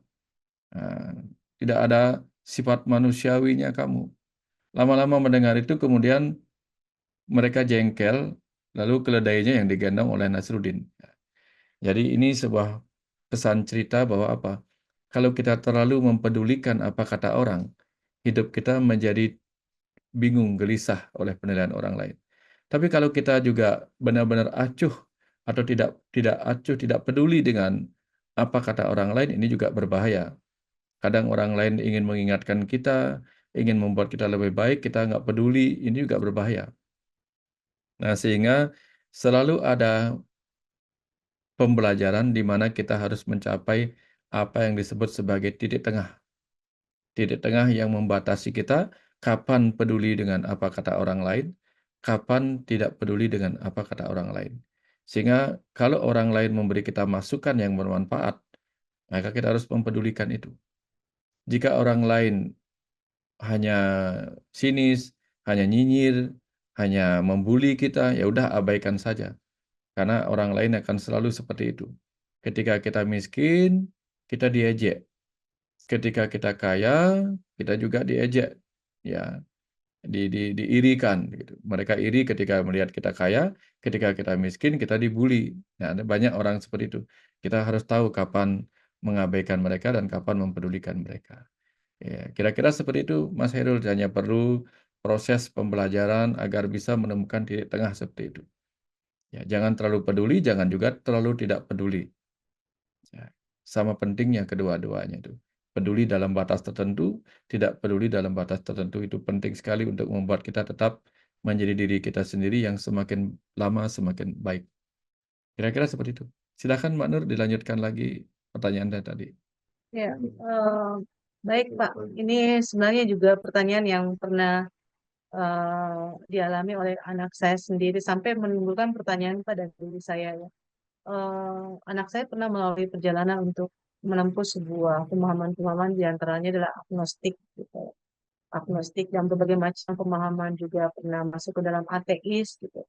Nah, itu saya tidak tahu bahwa dia menempuh perjalanan seperti, tapi ternyata malam hari ini, tepat hari ini, jam ini saya berpikir, kenapa, apakah perjalanan agnostik dan ateis itu suatu perjalanan apa ya, yang tadinya kan kita pandang sesat itu atau bagaimana, apakah dia juga merupakan suatu rangkaian dari proses-proses yang tadi Bapak katakan, bahwa ada kebenaran ini sebenarnya adalah suatu puing-puing yang turun ke bumi ini menjadi pembenaran-pembenaran itu. Apakah dia masuk dalam salah satu pembenaran itu, Pak?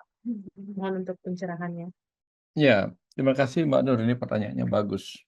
Saya jadi teringat dengan kisah seekor serigala nih Mbak Nur. Serigala itu kelaparan sekali, sangat lapar dia. Suatu ketika dia lewat di sebuah eh, ladang gitu. Di sana ada sesuatu yang bisa dia makan. Tapi makanan itu tempatnya terlalu tinggi. Dia mencoba melompat, melompat berkali-kali, tidak bisa menangkap buah yang bisa dimakan itu. Nah, lama-lama kemudian serigala itu mengatakan, ini buah ini jelek, ini bisa meracuni saya. Nah, itu contoh bagaimana ketika dia tidak berhasil mendapatkan apa yang dia inginkan, dia kemudian menganggap buah itu jelek. Ya, ada juga kadang kita misalnya pernah mengalami rasa putus asa ketika kita sakit. Kita mencoba berbagai obat, lalu kita tidak bisa sembuh-sembuh juga oleh obat itu. Sampai kemudian kita menjadi malas berobat dan menganggap segala obat tidak ada gunanya. Nah, hal yang sama terjadi ketika kita mengalami sebuah pencarian. Pencarian jati diri, pencarian pemahaman terhadap kehidupan melalui ajaran agama. Tetapi ketika akhirnya apa yang dijanjikan oleh ajaran agama itu tidak membuat kita menemukan apa yang kita cari, bahkan justru mengalami ketersiksaan oleh ajaran agama itu. Bukan ajarannya yang sebenarnya menyiksa kita, tetapi orang-orang yang mungkin mengajarkan agama itu yang membuat kita merasa tidak menemukan jawaban atas apa yang kita cari. Itu yang kadang-kadang bisa membuat orang itu berpikir bahwa agama itu tidak ada gunanya. Tuhan itu tidak ada gunanya. Sehingga kemudian dia menjadi agnostik, bahkan tidak percaya pada Tuhan. Ya, sebagaimana kita tahu banyak orang bahkan tidak percaya pada dirinya sendiri. Karena ketika apapun yang dia lakukan, dia malah dibully.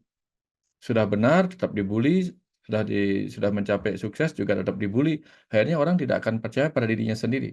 Hal yang sama terjadi ketika orang mencapai mencapai pencarian terhadap Tuhan tapi tidak juga menemukan apa yang dia cari gitu. Akhirnya dia nggak percaya pada Tuhan itu sendiri. Tidak percaya pada apa kata agama. Karena melihat agama yang diajarkan itu ternyata tidak menunjukkan manfaat dari apa yang sering disampaikan. Nah, contoh misalnya kita mendengar promosi, ada rumah makan enak, yang luar biasa, begitu kita masuk dan belanja di dalamnya, ternyata makanannya tidak sesuai harapan. Lama-lama mungkin kita tidak bikin ke sana lagi, gitu. Nah, ini contohnya. Tetapi ketika orang bisa menemukan hakikat terbaik dari ajaran agama yang sedang dianutnya, di situ mereka akan baru mengerti bahwa, oh, ternyata ini maksudnya ajaran agama itu. Ternyata ajaran agama itu sangat sangat bermanfaat bagi kehidupan saya kalau diajarkan dengan benar, direnungkan dengan benar, dan dilaksanakan dengan benar. Tapi jika ajaran agama justru tidak menjadi rahmat bagi kehidupannya sendiri, tidak menjadi rahmat bagi kehidupan di luar dirinya, ini sering membuat orang jadi berpikir buruk terhadap agama. Akhirnya menjadi agnostik, tidak mau lagi mempercayai agama itu. Padahal bukan agamanya yang salah, yang mengajarkan yang salah. Ya, mungkin terlalu tidak membawa pada kesadaran karena pengajarannya. Padahal di mana-mana harusnya agama itu adalah ajaran yang menyebabkan orang bisa hidup lebih baik, lebih damai, lebih sukses, lebih tenang, lebih bahagia. Harusnya demikian, karena itu memang tujuan agama. Agama diajarkan oleh orang-orang suci. Kalau menghasilkan batin yang penuh noda, tidak mungkin. Tidak mungkin orang suci dilahirkan di kehidupan ini untuk mengajarkan perbuatan-perbuatan yang menodai dirinya sendiri. Karena dia tuntunan menuju Tuhan, tidak mungkin ajaran agama harusnya menjadi jalan kita bercengkrama dengan setan. Nah, kecuali ada yang salah menggunakannya. Karena sebagaimana matahari sebagai cahaya matahari bisa membuat terang kalau digunakan dengan tepat, justru bisa juga membutakan kalau digunakan dengan cara yang salah. Nah, ini contohnya. Kira-kira seperti itu, Mbak. Maka ajaran agama yang dipahami dengan cara yang salah bisa menjadi cara kita untuk bertumbuh lebih dalam, mencari guru yang bisa mengajarkan kita hakikat kebenaran dari agama itu sendiri agar kita menjadi rahmat bagi kehidupan orang lain dan kehidupan ini menjadi rahmat bagi perjalanan kita di dunia ini. Saya kira seperti itu sih, Mbak. Ya. Selamat malam, Mas Wayan. Yang mau saya tanyakan di sini, uh, saya pernah dengar bahwa diri kita ini merupakan materi dari alam semesta ini. Nah, berarti apakah segala kejadian yang di luar dari diri kita itu merupakan uh, segala penjelasan yang dikembalikan ke diri agar kita lebih ketahui materi yang ada dalam diri kita. Nah, itu saya Pak Wayan, pertanyaan saya. Ya, terima kasih, Mas. Pertanyaannya bagus. Ya, memang tubuh kita ini kan memang benar-benar berasal dari alam. Contohnya begini, tubuh kita ini dari bentuk sel sperma.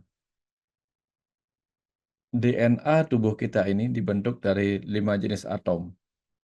Ada atom karbon, hidrogen, oksigen, nitrogen, fosfor. Itu yang atom utamanya.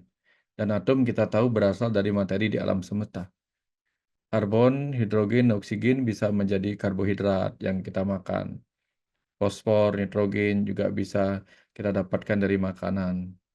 Jadi semua bahan-bahan tubuh kita yang membuat kita bertumbuh terus sebesar sampai sekarang ini, kita dapatkan bahan-bahan material atomnya itu dari makanan-makanan. Makanan itu sendiri adalah kumpulan atom-atom yang menjadi molekul, yang menjadi senyawa, yang menjadi bahan baku yang dikumpulkan dari tanah, air, udara, dan cahaya matahari energinya oleh tumbuh-tumbuhan. Lalu kita makan dan menjadi materi pembentuk tubuh kita. Sementara makanan yang berasal dari bumi tadi, di awal sekali bumi kita adalah pecahan dari matahari. Dan matahari kita sendiri adalah kumpulan debu-debu kosmik yang memadat menjadi bintang-bintang itu.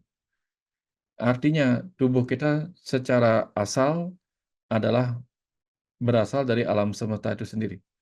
Sehingga dia memiliki kesesuaian dengan alam semesta. Makanya sering diajarkan bahwa ketika kita mempelajari diri kita sebagai alam semesta kecil, kita juga bisa melihat bagaimana alam semesta besar ini tercipta. Nah, ia yang mengenal dirinya akan mengenal Tuhannya, ia yang mengenal rahasia dirinya mengenal rahasia alam semesta. Sehingga mempelajari diri sendiri, itu akan membuat kita juga bisa mengerti alam semesta ini sebagai apa. Karena berada di dalam tubuh yang kecil ini, ibarat kita mencicipi sesendok air laut. Begitu kita mengerti rasa sesendok air laut, kita mengerti rasa air lautan itu sendiri, sebesar itu. Jadi begitu kita mengenal rasa menjadi alam semesta kecil tubuh kita ini, sebagai jiwa kita akan mengerti rasa menjadi jiwa bagi alam semesta raya, yaitu Tuhan. Nah, jadi kita sedang mengalami posisi miniatur alam semesta raya di dalam diri kita sendiri. Nah, jadi apa yang terjadi di alam semesta raya bisa berlaku juga pada diri kita.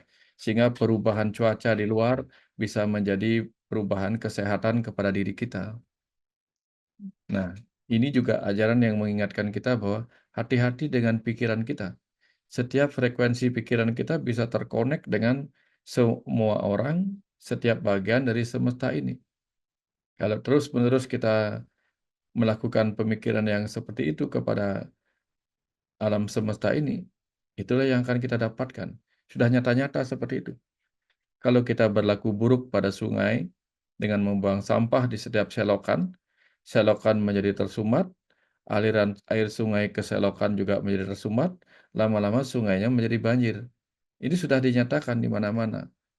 Jadi walaupun kita melakukan hal kecil yang buruk di dekat rumah kita, itu bisa berefek kemana-mana. Ya. sawah bisa hancur, banjir di mana-mana gitu. Ketika kita menebang pohon-pohon di rumah kita sembarangan, nanti oksigennya berkurang, rumah kita menjadi lebih panas karena tidak ada tumbuh-tumbuhan yang memberikan kesejukan di situ. Ini sederhana bagaimana perlakuan kita kepada alam itu mempengaruhi diri kita juga, karena kita bagian dari alam semesta raya ini sendiri, terutama yang ada di bumi ini. Nah, kira-kira seperti itu sih, Mas, keterkaitan kita dengan alam semesta raya ini. Baik, Pak. Apakah masih bisa kita lanjut, Pak? Karena saya lihat waktunya udah lewat 5 menit dari Ya, 1 jam setengah. mungkin satu pertanyaan lagi kalau masih ada, kalau enggak kita akan tutup ya. Ya. Oh, Ada Mbak, silakan dari Nur Armi. Nur Armi. Silakan Nur Armi. Iya, terima kasih Bunda. Ya, Bismillahirrahmanirrahim. Assalamualaikum warahmatullahi wabarakatuh. Iya, salam kenal Pak Mustika. Eh, Iya, mungkin pertanyaan saya mungkin lebih mengarah ke apa ya? Dari pengalaman hidup sih Pak. Mungkin dari pengalaman selama berproses di sejauh ini, bagaimana perjalanan spiritual diri saya. Kan apa ya? Manusia tuh kan apa ya istilahnya kayak eh, egois ya gitu. Ada sifat di mana mereka eh, egoismenya itu terlalu tinggi. Misal begini, ketika kita sudah tahu satu ilmu dan paham ataupun mengerti, kita tuh merasa eh, kita paling bener deh di sini gitu kan. Bukan hanya eh, bukan hanya kita, tapi mungkin setiap individu pasti ada rasa seperti itu. Mungkin dalam hal apapun, entahkah dalam suatu bidang ilmu apapun intinya yang mereka kuasai lah. Nah, kita tuh kadang merasa paling benar atau merasa paling tahu dalam hal itu.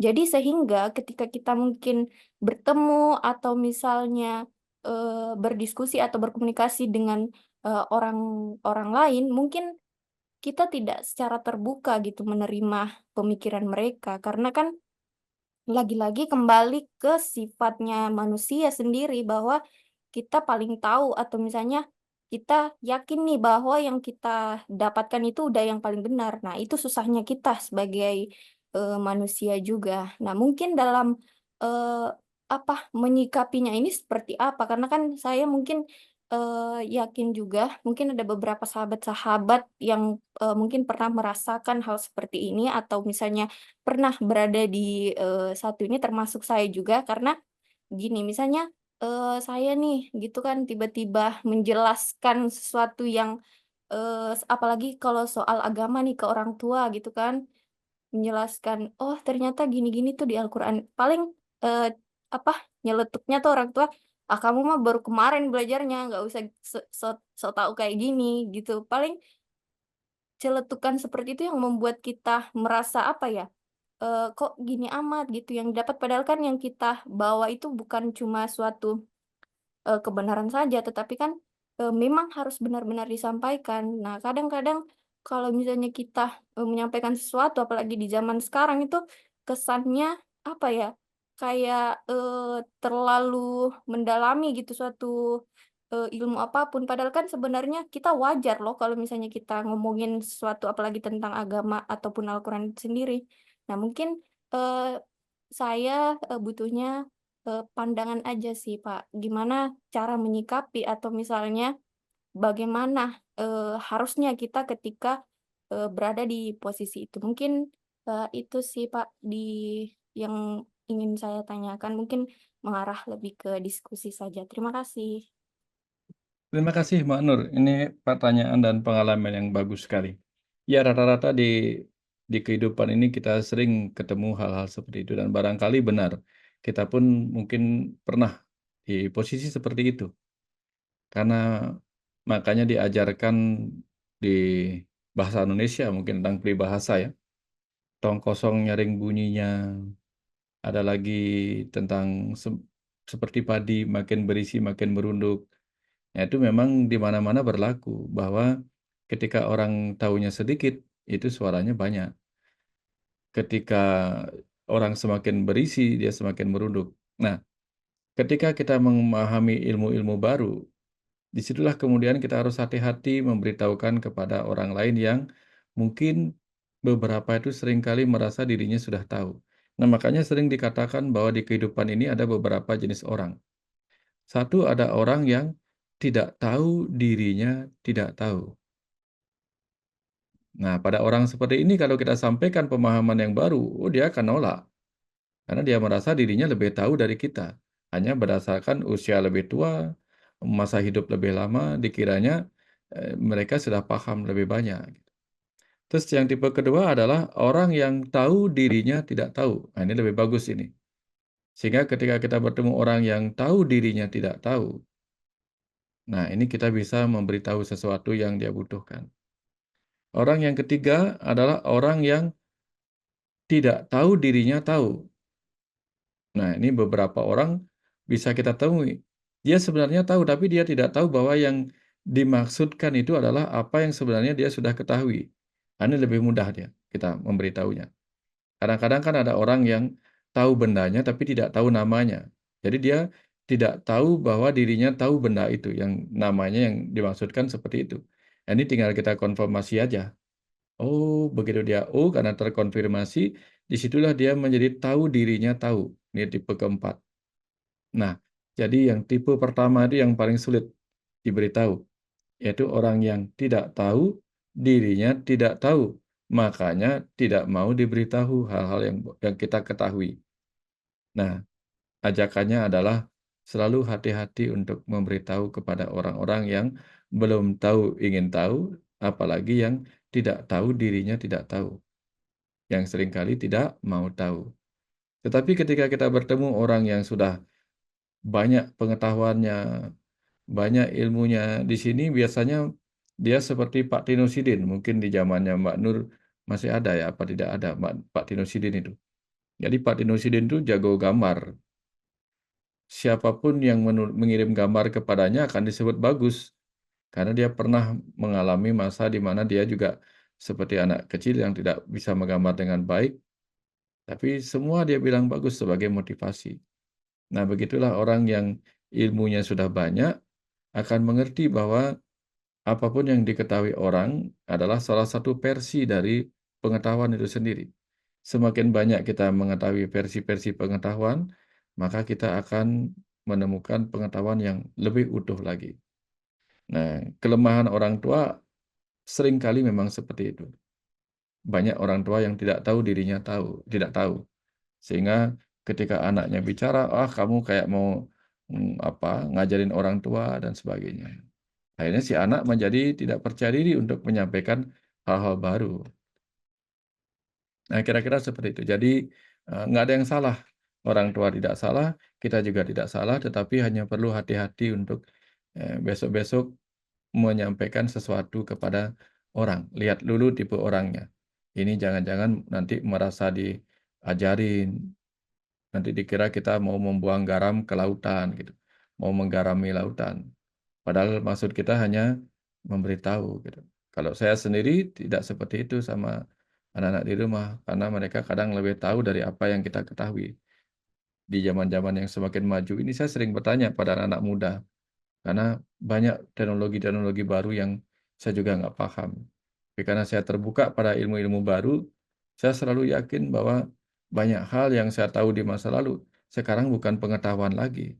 Pasti ada pengetahuan baru yang harus saya belajar dari anak-anak muda yang jauh lebih hebat. Saya banyak ketemu orang-orang tua yang bahkan mau belajar dengan tulus, terbuka kepada anak-anak muda. Banyak di Bali seperti itu. Jadi tinggal pilih-pilih aja. Kira-kira seperti itu, Mbak Nur. Terima kasih banyak, ini pertanyaannya bagus sekali. Silakan Agrian ya, Pak Agrian, kalau ada yang mau disampaikan, tanyakan silakan.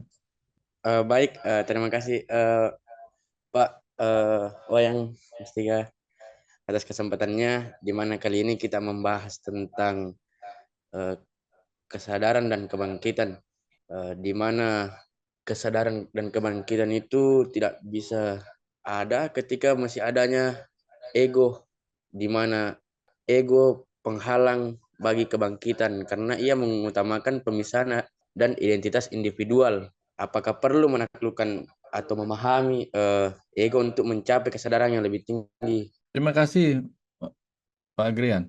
Ya, terima kasih pertanyaannya bagus sekali. Di YouTube saya membuat dua video, ya video tentang kesadaran. Jadi satu kita harus mengenali apa yang disebut sebagai kesadaran tubuh dan kesadaran ego. Sehingga kita tahu kapan kita menghentikan atau mengendalikan gerak tubuh kita, kapan kita secara sadar bisa mengendalikan ego kita.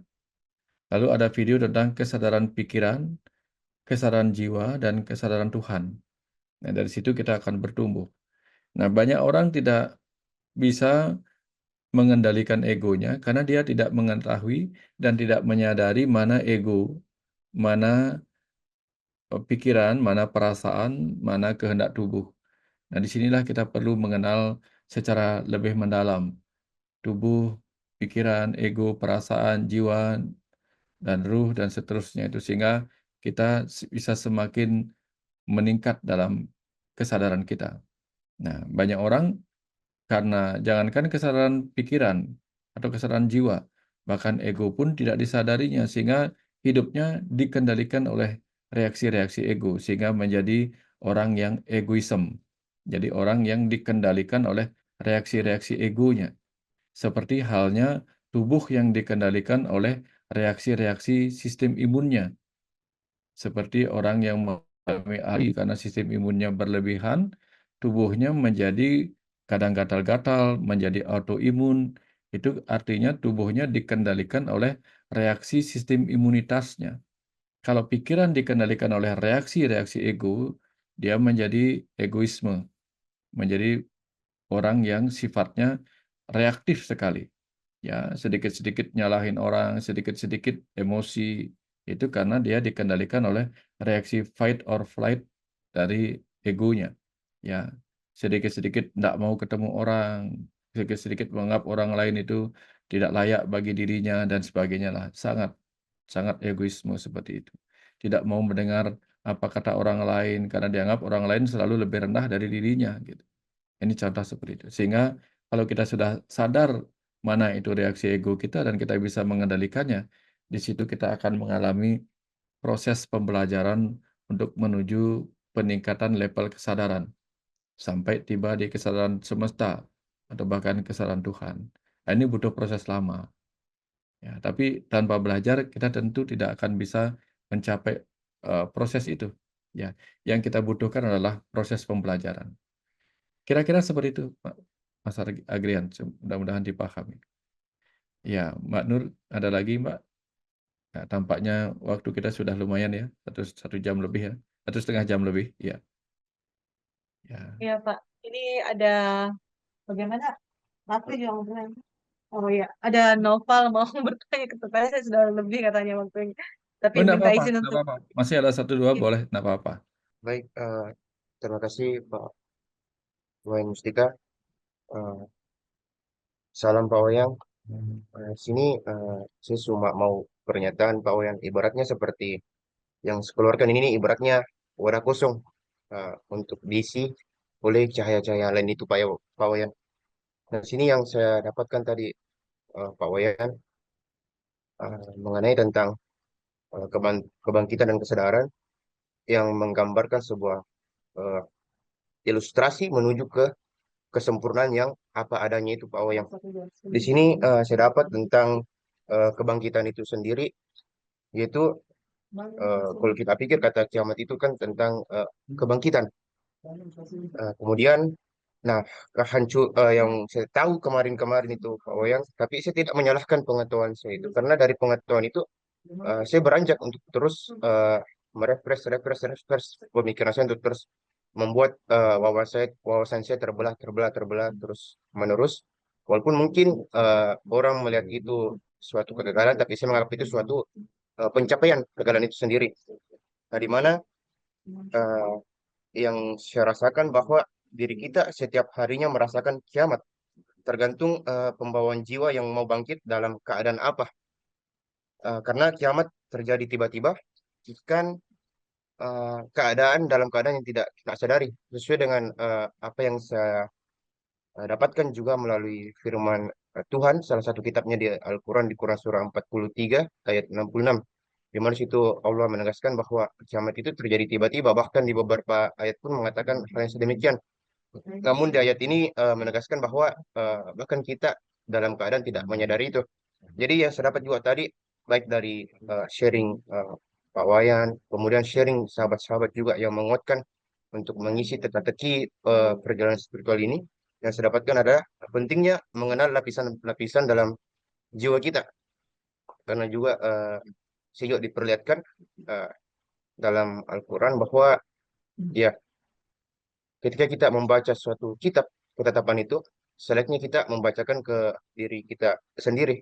Jadi kita harus mengenal jiwa-jiwa kita, entah lapisan-lapisan dalam hal pengetahuan, identitas, bahkan keakuan itu sendiri, kata-kata aku. Nah, agar kita sadar yang berbangkit saat ini, apa cahayakah atau kegelapan itu sendiri. Dan kemudian untuk kesempurnaan itu, Pak Wayan, yang saya tangkap bahwa sempurna itu adalah apa adanya. Karena Sang Pencipta sangat tahu apa yang kita butuhkan untuk mengisi kekosongan yang membuatnya sempurna. Tergantung kepekaan jiwa yang dialirkan ke pikiran dan tubuh jasmani ini. Akhirnya, dengan menyadari kesempurnaan, kita tidak akan melawan sejatinya atau sewajarnya semesta kecil ini ingin berbuat. Karena kalau kita lihat dari semesta besar, jika terpenuhi kadarnya untuk hujan, dia akan hujan. Jika kemarau, dia akan kemarau. Tidak pernah semesta besar ini saling bertentangan akan apa yang sewajarnya yang dia harus lakukan apabila terpenuhi kadarnya. Nah, di sini saya lihat pahami diri sendiri, kenali jiwa, jadilah cahaya itu. Lihatlah melalui mata, karena mata adalah pelita. Mata yang baik, maka tubuhmu akan terang. Mata yang buruk, maka tubuhmu akan gelap. Demikian Pak Wayan apa yang bisa saya dapatkan dari sharing kita pada malam hari ini.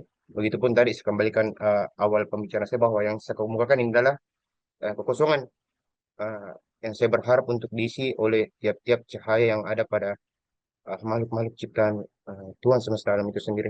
Demikian Pak Wayan. Salam Pak Wayan. Terima kasih, Mas. Wah, ini luar biasa nih, luar biasa. Mas siapa? Mas Novel? Siapa namanya? Novel, Pak.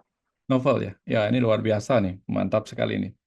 Ya, di usia sangat muda, tapi pencapaian pemahamannya luar biasa. Betul sekali bahwa kadang kita mengalami kiamat, kalau kiamat dimaknai sebagai bangkitnya kesadaran, itu bisa tiba-tiba. Tiba-tiba kita bisa mengalami aha moment itu, aha gitu. Artinya, oh gitu. Nah, oh itu artinya sebuah kebangkitan kesadaran kita akan sesuatu yang sebelumnya tidak kita sadari. Seringkali kita akan mengalami itu ketika kita membuka diri kita terhadap ilmu pengetahuan dan pengetahuan baru yang bisa mencerahkan kita di kehidupan ini. Dan tentu setiap tangga-tangga itu tidak ada yang salah. Ya, misalnya ketika kita ingin pergi ke sebuah tempat yang jaraknya 10 km dari tempat kita berdiam, maka setiap meter pun bukanlah langkah yang salah. Karena setiap meter itu akan menjadi 1 kilometer akan menjadi 10 kilometer dan membawa kita ke tempat yang kita tuju. Benar sebagaimana disampaikan tadi bahwa tidak ada titik-titik kesalahan sebenarnya kalau kita melanjutkan perjalanan. Sampai kita tiba di titik tujuan kita mengalami pencerahan itu sendiri. Tidak akan ada cahaya yang bermanfaat kalau kita tidak sedang ada dalam kegelapan. Karena hanya ketika pernah ada dalam kegelapanlah kita akan rindu pada cahaya. Ketika kita pernah lapar, maka makanan itu akan sangat berharga. Ketika kita sakit, maka kesembuhan dan kesehatan sangat berharga. Sehingga semesta memang seringkali membuat kita mengalami hal-hal yang terbalik seperti itu. Kapan kita bisa menerima semuanya dengan yang berbeda tadi dengan cara yang sama pada akhirnya, itulah yang disebut sebagai sampurna. Maka kesempurnaan adalah saat di mana kita bisa menerima suka dan duka, baik dan buruk, gelap dan terang, kurang dan lebih, sebagai bagian dari proses kita untuk mengenal hal-hal yang menyempurna itu sendiri. Karena kalau kita ingat nilai sempurna itu adalah nilai 10, 100, di sana ada angka 1 dan ada 0. 0 adalah ruang kosong, 1 adalah yang mengisi kekosongan. Sehingga angka sempurna itu adalah kosong yang berisi. Yaitu ketika kita mengucapkan kata O, O itu adalah angka kosong, tapi di dalam angka O yang kita baca itu terdapat pemahaman. Jadi ketika kita paham sesuatu, kita akan mengucapkan O yang berisi pemahaman. Itulah kosong yang berisi. Itulah angka sempurna 1 dan 0. Itulah saat di mana kelebihan dan kekurangan menyatu, antara gelap dan terang menyatu, antara kabel positif dan negatif menyatu menjadi cahaya lampu. Nah, itulah sempurna. Kira-kira seperti itu tambahannya luar biasa yang dicapai oleh kesimpulannya Mas Novel tadi. Kita akan terus berkembang, bertumbuh dengan pemahaman-pemahaman yang terus baru, yang membaharu, karena di situ kita akan mendapatkan pencerahan yang lebih banyak lagi.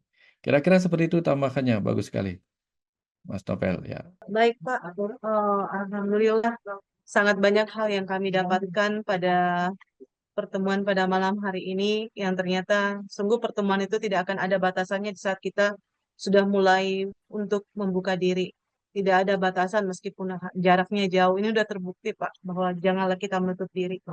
Kemudian yang malam ini yang betul-betul juga membuat kami terbuka. Tadi kami langsung ada suatu titik yang kami temukan kan selama ini kiamat itu kan pemikiran kita oke lah kebangkitan peradaban yang tiba-tiba berubah begitu, tapi jauh nilai hakikat yang paling dalam yang kami dapatkan tadi dari ayat kiamat datang tiba-tiba, yakni di saat tiba-tiba kita sadar akan sesuatu pemahaman sehingga muncullah kata oh itu, karena dia memang datangnya tiba-tiba.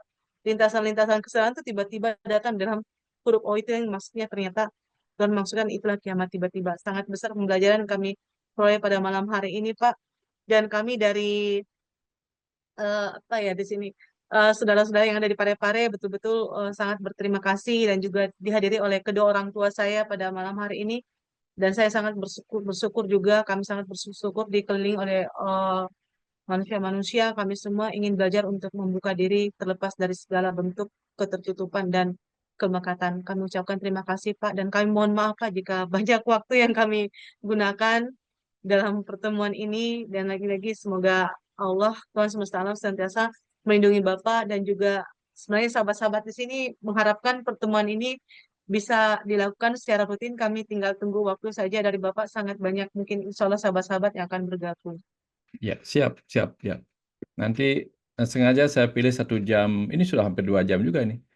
Saya ambil 1,5 jam atau 2 jam itu supaya nanti bisa dimasukkan ke dalam YouTube. Boleh ya, Mbak ya? Boleh kita rekam ini, saya olah jadi Boleh, video YouTube ya, supaya nanti bisa diulang-ulang lagi rekamannya. Boleh ya? boleh Pak, boleh, Boleh. boleh. Ya, oke. Ya, mudah-mudahan nanti apa yang sudah ditulis di dalam kitab suci Al-Quran itu bisa bisa terbaca dengan baik, termaknai dengan baik. Ya, mungkin kalau saya salah memberikan penjelasan, tentu penjelasan saya adalah sebagian kecil dari apa yang mungkin dimaksudkan. Mudah-mudahan nanti ini hanya menambah kasanah pemahaman saja. Kalau ada benarnya, itu semata-mata milik Allah. Kalau ada yang salah, itu milik saya sendiri karena keterbatasan kemampuan saya. Mudah-mudahan semakin lama semua saudara-saudara di Parepare ini bisa mencapai Islami, ya, menjadi orang yang Muslim. Orang Muslim artinya orang yang mampu memberi aman, rasa aman bagi kehidupan, bisa menjadi rahmat bagi yang lain, kemudian bisa menjadi Islam, mencapai kepasrahan yang mendalam, karena setelah menyadari bahwa segala kehidupan ini dikendalikan oleh kuasa Allah semata, dan kemanapun menghadap di sana ada wajah Allah, sehingga yang terjadi adalah kita bisa dengan mudah mencapai kepasrahan mendalam, mencapai Islami, dan melepaskan segala kemelekatan terhadap hal-hal yang bisa membuat kita menderita di kehidupan ini. Semoga semakin bertumbuh, ya, bisa menjalankan syariat, bisa masuk ke tarekat, bisa memahami hakikat, dan bisa menjalankan, merasakan dalam makrifatnya gitu, sehingga terus berkembang ya dalam kesadarannya, dari ilmu yakin menjadi ainul yakin, menjadi hakul yakin, bahkan mencapai isbatul yakin. Kira-kira seperti itu, mudah-mudahan semakin lama semakin mendalam apa yang dipahami. Kurang lebihnya saya mohon maaf kalau apa yang saya ucapkan dalam apa yang diajarkan di Islam ini mungkin jauh dari sentuhan sebenarnya begitu. Jadi mudah-mudahan apa yang saya ucapkan dalam istilah-istilah Islam itu menunjukkan bahwa saya juga menghormati ajaran yang saat ini sedang dipelajari, yang diwariskan oleh Nabi besar Muhammad Sallallahu Alaihi Wasallam. Mudah-mudahan para umat Muslim, saudara-saudara saya di Parepare bisa meneladani dan menjalankan apa yang beliau ajarkan dari ribuan tahun yang lalu. Kira-kira seperti itu, Mbak Nur. Ya, Terima kasih banyak ya, Pak atas waktunya. Dan ya, insya Allah Pak kami tunggu di Kota Parepare. Kita bisa ya. bertatap muka Mudah-mudahan langsung. diberkahin waktunya ya. Nanti kita Amin. akan adakan Zoom seperti ini lagi. Ya, silakan kumpulkan pertanyaan-pertanyaan. Ya, mudah-mudahan nanti karena saya tidak baca Al-Quran gitu, silakan nanti cari-cari di Al-Quran padanan dari apa yang saya sampaikan. Ya, Siap. kalau ada yang salah mohon dimaafkan. Terima kasih ya. Terima kasih saudara-saudara, saudara-saudara Terima yang kasih. ya keluarga besar yang ada di Parepare. Semoga penuh berkah semua ya. Semoga Allah selalu senantiasa melindungi dan memberi berkah kesehatan, keselamatan buat kita semua. Terima kasih banyak.